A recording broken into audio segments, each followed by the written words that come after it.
Yes everyone, कैसे हैं आप सब लोग। हम लोग चैप्टर कर रहे थे कैपिटल स्ट्रक्चर। कैपिटल स्ट्रक्चर में मैंने आप लोगों को समझाया था एक फॉर्मेट जिसमें हमने देखा था कि ईबीआईटी में ऐसे इंटरेस्ट लेस करते हैं तो क्या आ जाता है, ईबीटी आ जाता है। ईबीटी में जब हम लोग टैक्स लेस कर देते हैं तो क्या आ जाता है, ईएटी आ जाता है। ईएटी में हम लोग जब प्रेफरेंस डिविडेंड लेस करते हैं तो फ्रेंड्स आ जाता है earning available for equity share holder. बीच में टैक्स वाला स्किप शायद मैं कर गया। तो अर्निंग बिफोर टैक्स में से टैक्स लेस करते हैं तो ईएटी में से प्रेफरेंस डिविडेंड लेस करते हैं तो earning available for equity share holder, और उसमें डिवाइड बाय करते हैं नंबर ऑफ इक्विटी शेयर्स तो ईपीएस आ जाता है। And we have to take decision on the basis of EPS. यहां तक मैंने आप लोगों को बड़े अच्छे से और बड़े चाव से समझाया था कि क्वेश्चंस करने कैसे हैं। तो क्वेश्चन नंबर 1 हमने आपके स्टेट जो आपको अभी मिल रखा है उसका क्वेश्चन नंबर 1 हमने कर लिया है। Now we are doing question number 2 की बजाय क्वेश्चन नंबर 3। तो आप लोग तैयार हो जाइए क्वेश्चन नंबर 3 के साथ। हम लोग शुरू करते हैं क्वेश्चन नंबर 3 अभी के अभी। जैसा कि आप लोगों को याद है कि हमने दो तरह की चीजें पढ़ी थी, एक इनडिफरेंस पॉइंट। इनडिफरेंस पॉइंट में हमें वो जो हमारा फॉर्मेट है उसको वर्टिकल फॉर्मेट में सेट करके हॉरिजॉन्टल फॉर्मेट में सेट करके ईबीआईटी माइनस इंटरेस्ट ब्रैकेट बंद 1 minus T minus preference dividend divide by number of share holder equal to करके सेम टू सेम अगर इधर वाली साइड में रख देंगे तो हमारा ईपीएस आ जाता है। और हमारा वो ईपीएस आता है जो दोनों प्रपोजल में सेम हो। That was in difference point. तो सेम यही क्वेश्चन, वैसा ही क्वेश्चन एक और हम लोग करते हैं, फिर हम लोग आपको नेक्स्ट कॉन्सेप्ट की तरफ लेके चलेंगे। तो आइए इस क्वेश्चन को समझते हैं। Maxwell is operating it's electronic equipment development and it shall and EBIT for the current year were rupees 70 lakh and 18 lakh. मैं आपको फिर से बता देता हूं कि जब भी कभी आप लोग आंसर करो तो अपने भगवान का नाम लेना, हर हर महादेव, और उसके बाद में सबसे पहले आपको क्या लिखना रहेगा, गिवन। मैं अभी फ्रेश अपने फेस टू फेस बैचेस में जब पढ़ा रहा था तो कई सारे बच्चों को एक प्रॉब्लम आ रही थी कि उनसे क्वेश्चंस नहीं हो रहे थे। मैंने उन्हें कहा गिवन लिखो। जैसे उन्होंने गिवन लिखा सबका हर हर महादेव हो गया, सारे क्वेश्चंस होने शुरू हो गए। जैसे हम लोग गिवन लिखते हैं तो एक क्वेश्चन का एक पूरा तरीका, क्वेश्चन का सिस्टम पूरा हमारी आंखों के सामने होता है, हमारे लिए फिर इजी हो जाता है उस क्वेश्चन को सॉल्व करना। तो गिवन क्या क्या है, गिवन है एग्जिस्टिंग। एग्जिस्टिंग में हमारे पास में क्या है पहले समझते हैं, पहले एक बार क्वेश्चन को पढ़ लेते हैं उसके बाद आगे बढ़ते हैं। Maxwell is operating electronic equipment development and its sale and EBIT for the current year rupees 70 lakh and 80 lakh। तो 70 लाख आपका सेल्स है, earning before interest and tax आपका 18 लाख है। इस साल interest expenses was 16,000 and preference dividend was 20,000। इस साल आपका इंटरेस्ट का खर्चा 16,000 का हुआ है, डिविडेंड का खर्चा आपका 20,000 का हुआ है। These fixed charges are expected to continue for the next year। ये कह रहा है कि ये आगे वाले सालों में भी रहेगा। उसके बाद में इन्होंने कहा कंपनी सोच रही है, company is thinking to diversify its operation will require 7 lakh and expected to increase EBIT by 4 lakh to 22 lakh. यहां पे इनका कहने का मतलब है कि देखिए पहले इनके पास में 70 लाख की सेल है, 18 लाख का ईबीआईटी है। कंपनी जो है 16,000 का इंटरेस्ट दे रही है, 20,000 का कंपनी जो है वो डिविडेंड दे रही है।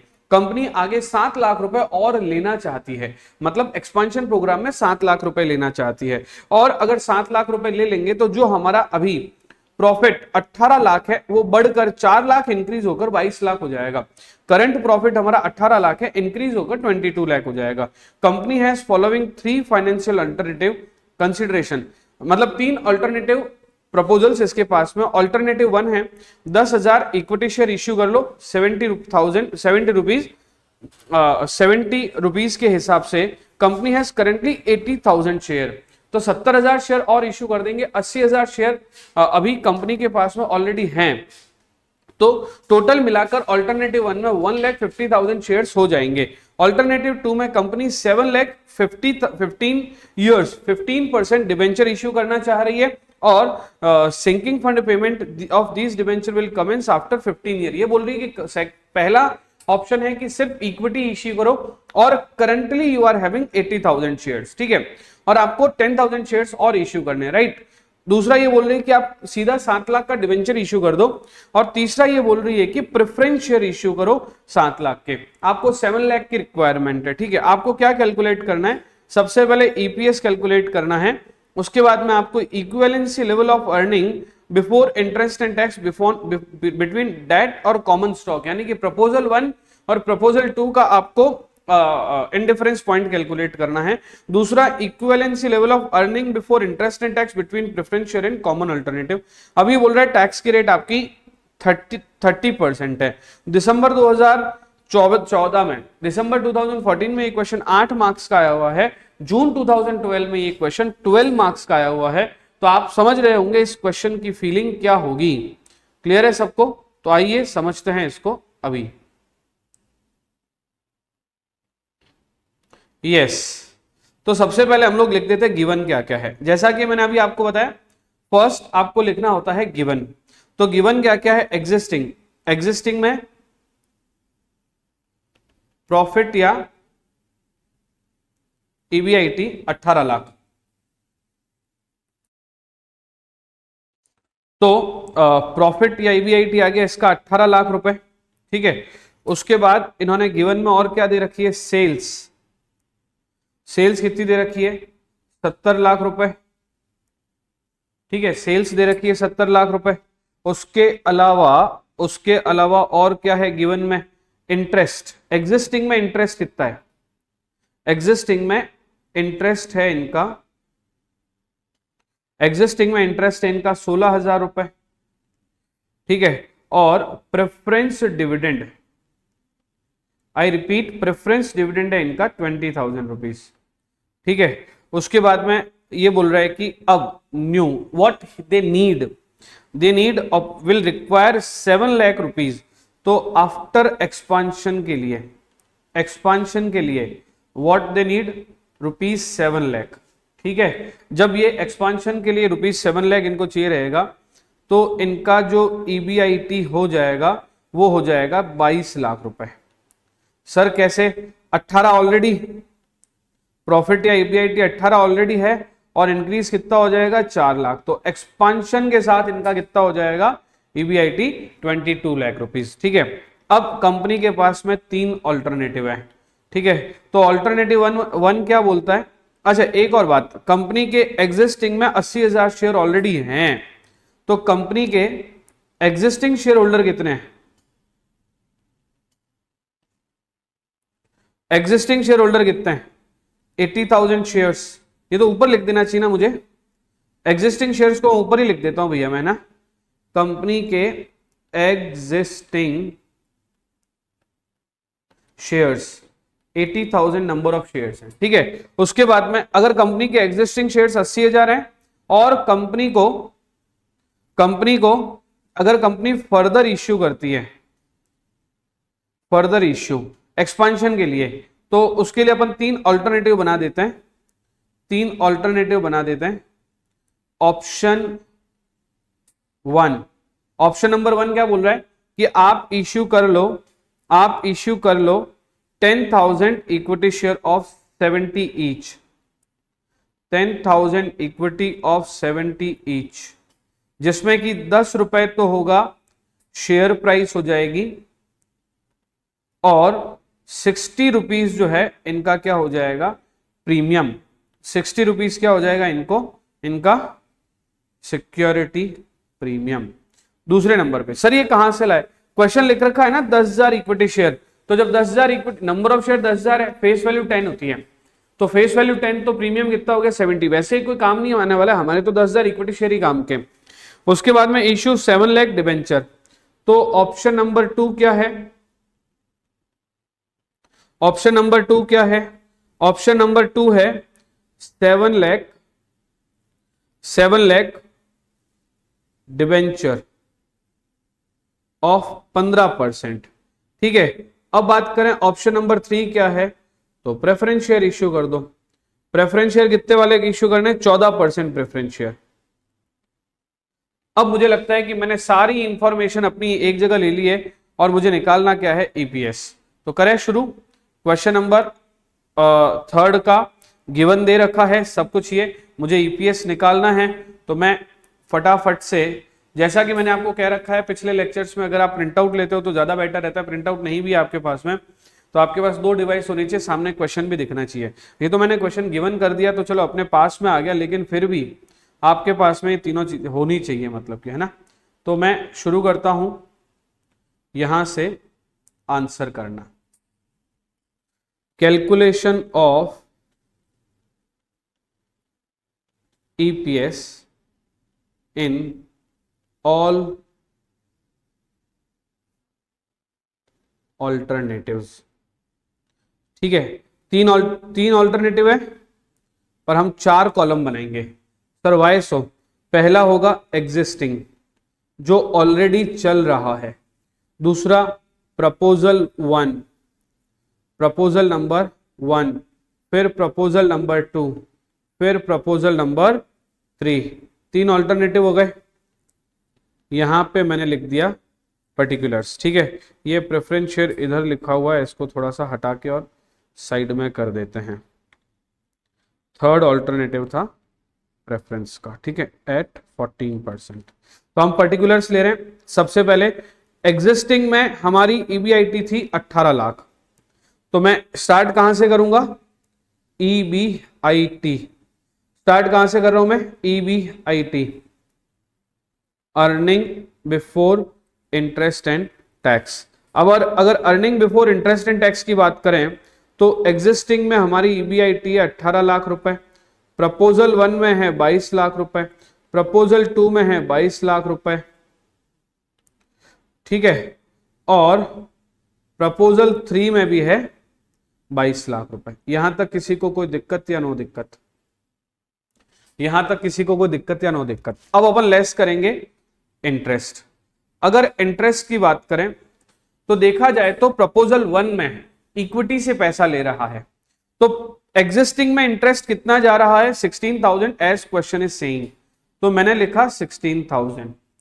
फिर उसके बाद इसने कहा कि अब अगर आप ऑप्शन 1 की बात करें तो सिर्फ आप क्या ला रहे हो? इक्विटी, तो यहां पे इंटरेस्ट नहीं जाएगा, इसलिए ऑप्शन 1 में मैंने लिखा 16,000 जो हमारा एग्जिस्टिंग वाला है वही। लेकिन ऑप्शन 2 में 16,000 तो रहेगा ही, और साथ ही साथ आप न्यू 7 लाख इशू कर रहे हो डिवेंचर, जिसपे कि आपकी इंटरेस्ट की रेट 15% है, तो 7 लाख इंटू 15% 1,05,000 का आपके और इंटरेस्ट जाएगा, जो कि लास्ट वाले प्रपोजल में इसलिए नहीं जाएगा क्योंकि लास्ट वाला प्रपोजल किसका है? डिविडेंड से रिलेटेड है। लास्ट वाला प्रपोजल किससे रिलेटेड है? डिविडेंड से रिलेटेड। तो हमारा इससे क्या निकल के आएगा? EBT। तो 18 लाख माइनस 16,000 इक्वल्स टू 17,84,000।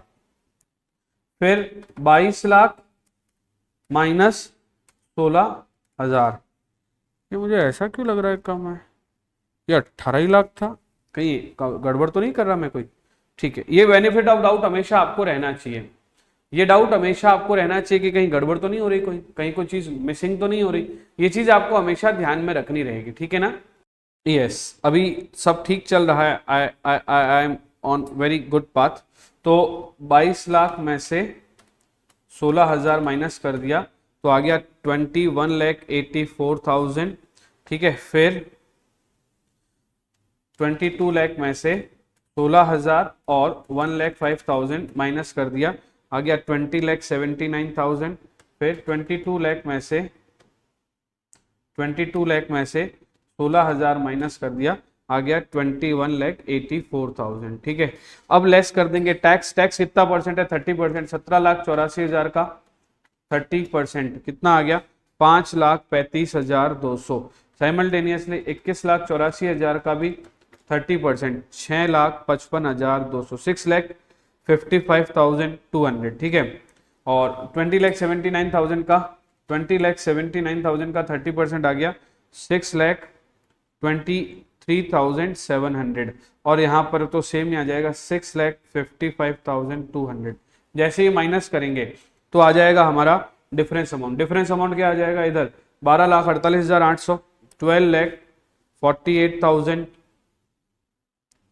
12,48,800। ठीक है, यहाँ पर आ जाएगा 15,28,800, यहाँ पर आ जाएगा 14,55,300, यहाँ पर आ जाएगा 15,28,800। माइनस कर देंगे प्रेफरेंस डिविडेंड। अब देखो मेरी बात सुनो, हमने जो पैसा लिया है वो किससे लिया है? प्रेफरेंस डिविडेंड से लिया है। आई रिपीट, किससे लिया है? प्रेफरेंस डिविडेंड से लिया है। ठीक है,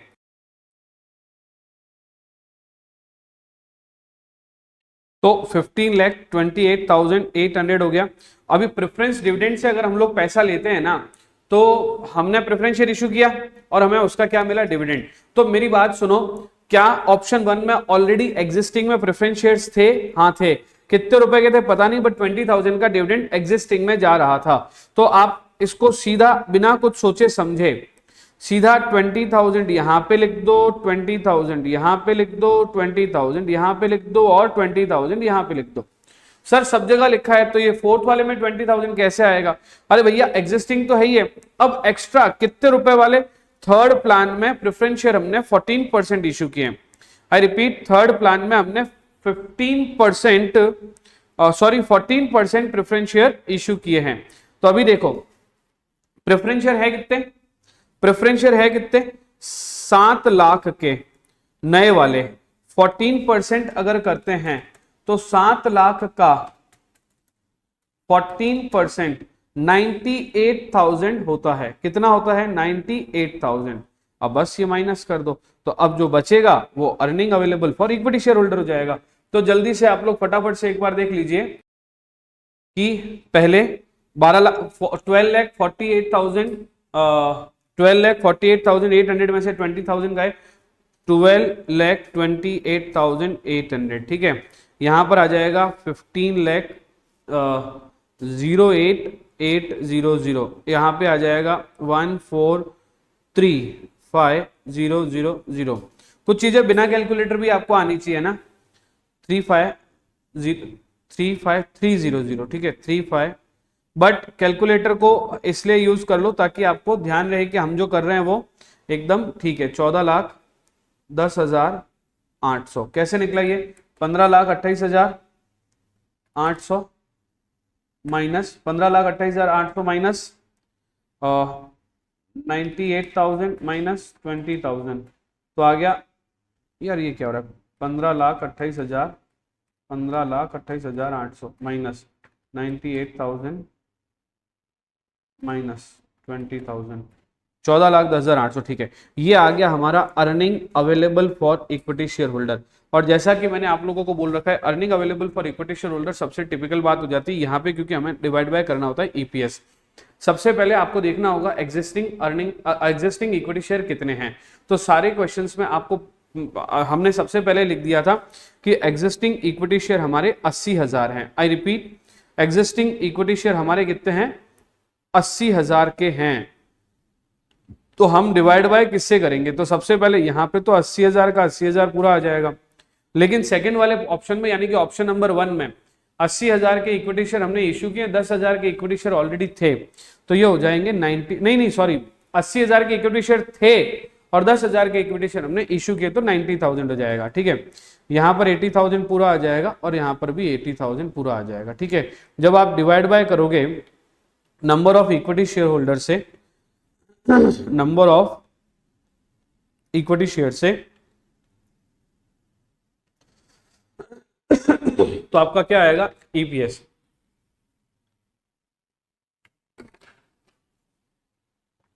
क्या आ जाएगा आपका? Earning per share.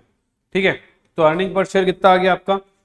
12,28,800 divide by 80,000। जल्दी करो जल्दी करो, 15.36, 15,08,800 डिवाइड बाय 90,000 कितना आ गया? 16.76।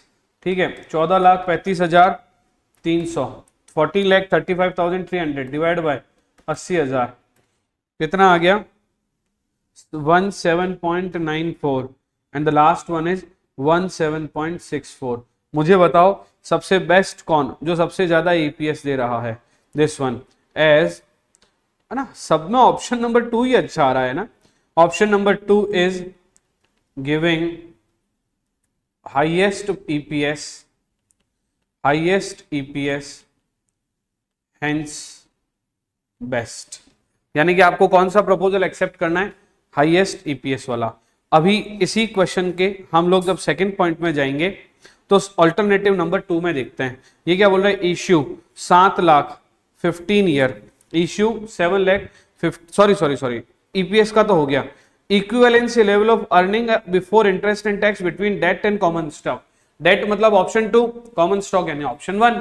तो डेट और कॉमन स्टॉक का देखना है, फिर हमें देखना है between preference share and common stock. Common stock का मतलब होता है इक्विटी शेयर, ठीक है। तो बस इसी को ही हम लोग, इसी को ही मतलब हमें किसका चेक करना है, आप लोग देखिएगा, हमें किसका चेक करना है, प्रपोजल 1 का और प्रपोजल 2 का, ठीक है। तो एक बार पहले आप लोग ये नोट कर लो पॉज करके, एक बार आप नोट कर लो पॉज करके, ठीक है, ठीक है, done.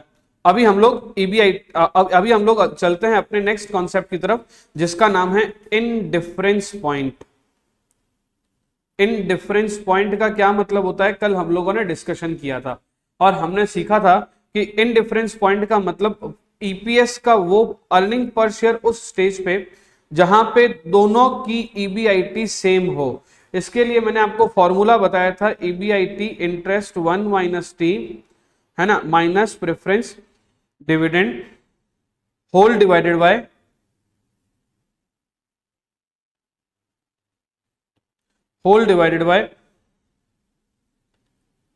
number of equity share equals to same EBIT minus interest 1 minus T minus preference dividend divided by N, यानी कि number of share। तो अभी इसमें बताओ आपको क्या करना रहेगा, EBIT equals to X।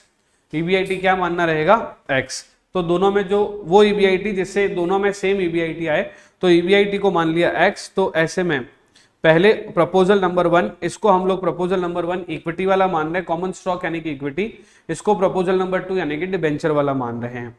तो ईबीआईटी का मतलब, ईबीआईटी कितना दे रखा है एक्स, माइनस पहले में आ जाओ इंटरेस्ट कितना है 16,000, तो मैंने लिखा x minus 16,000 x minus 16,000, 1 minus tax rate minus preference dividend. Preference dividend सब में 20,000 का था, तो पहले वाले में भी क्या है 20,000 का और दूसरे वाले में भी 20,000 का, डिवाइडेड बाय कितने शेयर 90,000। फर्स्ट वाले में 90,000 इक्विटी शेयर्स हैं, ठीक है। आगे बढ़ते हैं, equals to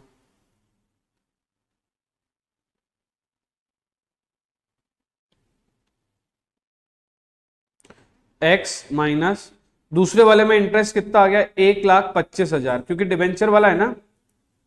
1 minus T, T का मतलब 0.30 माइनस प्रेफरेंस डिविडेंड 0, 20,000 सेम ही रहेगा ना 20,000 डिवाइडेड बाय 80,000, ठीक है। इजी करने के लिए इन 4 जीरो से हमने 4 जीरो काट लिया। अब हम कैलकुलेशंस करते हैं, ठीक है। इक्वल्स टू एक्स माइनस, मैं कलरिंग कर देता हूं ताकि आपको डिफरेंशिएशन रहे, x माइनस 16,000। अब देखो एक काम कर सकते हैं ना, अभी मैं चलो फर्स्ट है तो एकदम फास्ट चला लेता हूं, फिर आगे जाके हम लोग इसको शॉर्ट में करने की कोशिश करेंगे। डिवाइड बाय 9, x माइनस 1,25,000 नहीं, 1,25,000 थोड़ी, इंटरेस्ट कितना है दोनों का मिला के, क्या कर रहा है दीपक भाई, 1,05,000 और 16,000 है भैया, 1,05,000 और 16,000 है, 1,05,000 प्लस 16,000, 1,21,000 है। आई डिड द मिस्टेक, 1,21,000 है, sorry sorry sorry everybody sorry, ठीक है। तो 1,21,000 कर लीजिए आप लोग भी। तो x माइनस 1,21,000, अरे यार क्या है यार, कलर क्यों चेंज हो रहा है, 1,21,000 multiplied by 0.70 minus 20,000 divided bye 8। थोड़ा और आगे बढ़ते हैं, अब x को मल्टीप्लाई करते हैं, ठीक है। 0.70 x माइनस 16,000 इंटू 0.7, 1,11,200 माइनस 20,000, ठीक है। 11,200 minus 20,000 divided by 0.7 equals to 0.7 x minus 1,21,000 into 0.70, तो आ गया 84,700 माइनस 20,000 डिवाइडेड बाय 8। अब एक्स एक्स, अब क्रॉस मल्टीप्लीकेशन भी कर सकते हैं हम लोग, और क्रॉस मल्टीप्लीकेशन करने के बाद एक्स एक्स को एक साइड रख लेंगे और वाई वाई को एक साइड रख लेंगे। पहले क्रॉस मल्टीप्लीकेशन करने से पहले मुझे ऐसा लगता है कि ये वाले को सॉल्व कर देते हैं, ऊपर वाले पार्ट को सॉल्व कर देते हैं। 0.7x, समझना बात को मैं क्या बोल रहा हूं, ऊपर यानी कि क्या बोलते हैं उसको, न्यूमरेटर, और ये बोलते हैं ना इसको, क्या बोलते हैं इसको, न्यूमरेटर और डिनोमिनेटर। तो न्यूमरेटर क्या है 0.70x माइनस 11,200 माइनस 22,000, तो 11,200 और 20,000 को ऐड कर देंगे तो माइनस का आ जाएगा 31,200। क्या आ जाएगा माइनस का 31,200, डिवाइड बाय कर लिया हमने 0.7, 0.7 नहीं बेटा 0.9, ऊपर से नीचे आते आते देखो मैं भी मिस्टेक कर रहा हूं, ठीक है, आई नीड अ टी मुझे लग रहा है, equals to 0.7x minus 84,700 plus 20,000, 1,04,700 divided by 0.8। Cross multiply कर रहे हैं हम लोग ना, क्रॉस मल्टीप्लाई, इसको इससे करेंगे, इसको इससे करेंगे। तो सबसे पहले ऊपर वाले को करते हैं 0.9, 0.9 क्यों, 9 ही तो रखेंगे ना, क्या कर रहा है भाई, आज चाय की पक्की जरूरत है। 9 और 8, यहां पर भी 9 और 8, क्या क्या भिड़ू, यस क्रॉस मल्टीप्लीकेशन 9 इंटू, पहले मैं 8 को इससे मल्टीप्लाई कर लेता हूं, या कि कैसे भी कर सकते हैं, तो पहले मैं 8 को मल्टीप्लाई कर लेता हूं, तो 0.7x इंटू 8, 0.7x इंटू 8, तो 5.6x, 5.6x माइनस 8 इंटू 31,200, तो 2,49,600 equals to 6.3x minus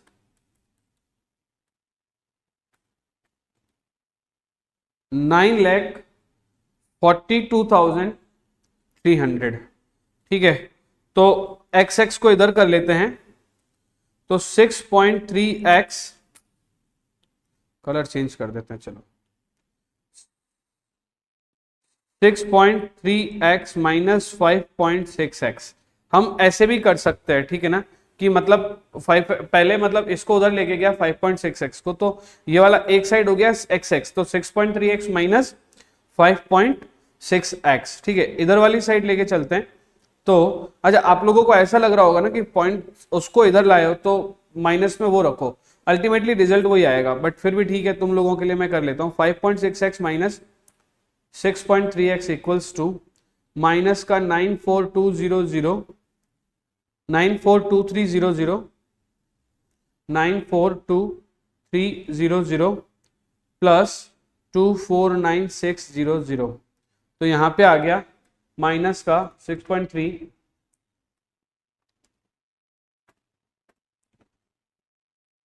difference amount आ गया 0.7x माइनस का इक्वल्स टू 942,300, एक माइनस का एक प्लस का है, तो प्लस माइनस माइनस माइनस हो जाएगा ना, माइनस 249,600, तो आ गया 692,700, 692,700। अभी x करेंगे तो डिवाइड बाय कर देंगे 0.7, तो डिवाइड बाय कर दिया 0.7,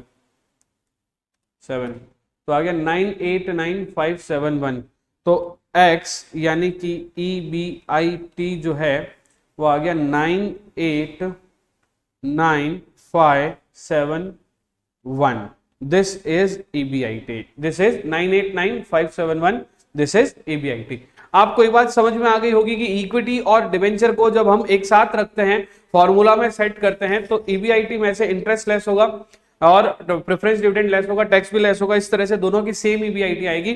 this particular thing is known as this indifference point. तो आप लोग एक बार इसके इनडिफरेंस पॉइंट को भी एक बार नोट कर लीजिए। Yes yes yes yes, done है। Okay, now we are going into our second number point, जहां पे ये बोल रहा है कि कॉमन स्टॉक यानी कि ऑप्शन 1 है ना, तो calculation of indifference point of proposal 1 या ऑप्शन 1 एंड प्रपोजल 2। ये क्वेश्चन मैं पूरा करने की वजह से फॉर्मूला में पुट करके आपको बता देता हूं, उसके बाद आप लोगों को अपने आप करना है। ईपीएस इक्वल्स टू क्या फॉर्मूला है, जल्दी से, अभी पूरा फॉर्मूला नहीं लिख रहा मैं, ठीक है ना। तो let EBIT equals to X, let EBIT equals to X, proposal 1 में ईबीआईटी एक्स रहेगा माइनस इंटरेस्ट, अभी हमने किया था इंटरेस्ट हमने कितना लिखा था 16,000, फिर 1 minus tax rate that is 0.3 minus 20,000 divided by 90,000 equals to X minus 16,000, same because it is proposal number 3। 1 minus 0.3 minus preference dividend, ध्यान रखना प्रेफरेंस डिविडेंड यहां पे चेंज हो जाएगा, 98,000 प्लस 20,000, 98,000 प्लस 20,000 कितना आ गया, 1,18,000 डिवाइडेड बाय 80,000, डिवाइडेड बाय 80,000। इस तरह से हमारा ईपीएस आ जाएगा। यस सर कि नो सर? Yes sir. तो आप इसको सॉल्व करोगे तो यहां पे आपकी एक्स यानी कि ईबीआईटी 13,04,571, ये वाला आपका आंसर आ जाएगा। With this we have completed our next question, जो कि किससे रिलेटेड था, अगेन सेम इसी कॉन्सेप्ट से रिलेटेड था। ठीक है, चलिए आगे बढ़ते हैं। अगला एक और जो नेक्स्ट डिस्कशन है इंडिफरेंस पॉइंट से रिलेटेड होगा। तो इंडिफरेंस पॉइंट का हमने डिस्कशन कर लिया। नेक्स्ट हम एक आधा क्वेश्चन इंडिफरेंस पॉइंट का एक्सक्लूसिव और करके, और उसके बाद हम लोग आ जाएंगे, अब थोड़ी सी स्पीड हम लोग बढ़ाएंगे। अब हम लोग एनआई अप्रोच थोड़ा सा स्पीड बढ़ा के एक आधा क्वेश्चन और करवा देता हूं, बाकी मैं आपको आइडेंटिफाई करवा देता हूं कि आप कौन कौन से क्वेश्चन अपने आप कर सकते हो जो पीडीएफ आपके पास में, फिर हम लोग होमवर्क टाइम पे, होमवर्क के डिस्कशन के टाइम पे हम लोग फिर से उसको ले लेंगे। क्लियर है? Thank you, see you in next lecture. Happy learnings.